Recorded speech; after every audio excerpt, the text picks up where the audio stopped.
মিষ্টি কুমড়োর তরকারি এইভাবে করলেও ভাত, রুটি, লুচি, পরোটা সবেতেই ভালো লাগে। এখানে সর্ষের তেলে শুকনো লঙ্কা ছিঁড়ে ফোড়ন দিয়েছি, এরপর বেশি করে কালো জিরে দিয়েছি আর খুব সামান্য পাঁচফোড়ন দিয়েছি। এরপর নুন হলুদ দিয়ে সেদ্ধ আলুগুলো লালচে করে ভেজে দিয়েছি। ভেজে মাঝে একটু হিং ফোড়ন দিয়েছি। এবার কেটে রাখা কুমড়ো দিয়ে দিলাম, সেগুলো খোসা ছাড়িয়ে কেটেছি।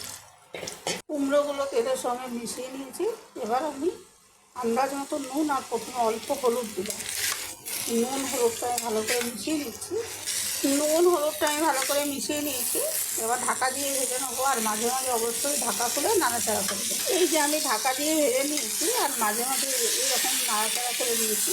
কুমড়োগুলো লালচে হয়ে যাচ্ছে, যে আবার আমি ঢাকা দিয়ে এরকম নাড়াচাড়া করে রান্না করে নেবো যতক্ষণ না বাকি কুমড়োগুলো একটু ভাজা ভাজা হচ্ছে। কুমড়োগুলো ঢাকা দিয়ে বারবার নাড়াচাড়া করে আমি উল্টে পাল্টে লালচে করে ভেজে নিয়েছি। এবার এখানে গুড় দিয়েছি, খুব সামান্য লঙ্কার গুঁড়ো, এটা বাদ দেওয়া হয়, আর দিয়েছি হলুদ গুঁড়ো। প্রথমে হলুদ গুঁড়ো কম দিয়েছিলাম তাই। এবার একটু জল দিয়ে দিলে এবার এই সব কিছু আমি ভালো করে নাড়াচাড়া করে মিশিয়ে রান্না করে নেবো। এতে গুড়টাও গলে যাবে আর কুমড়ো যেটুকু সেদ্ধ হতে বাকি আছে সেটাও সেদ্ধ হয়ে যাবে। জলটা দিয়ে ঢাকা দিয়ে রান্না করে নিয়েছি। এবার এখানে জিরে ধনে ভাজাগুলো দিয়েছি আর একটুখানি ঘি আমি এখানে দিয়ে দিচ্ছি। এই দুটো উপকরণই আমি ভালো করে মিশিয়ে নেব। কিছু কুমড়ো আমি ভেঙে ভেঙে দিয়েছি।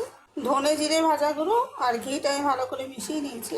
আর এই তরকারিটা লুচি, রুটি, পরোটা, ভাত সব কিছুর সঙ্গেই ভালো লাগে।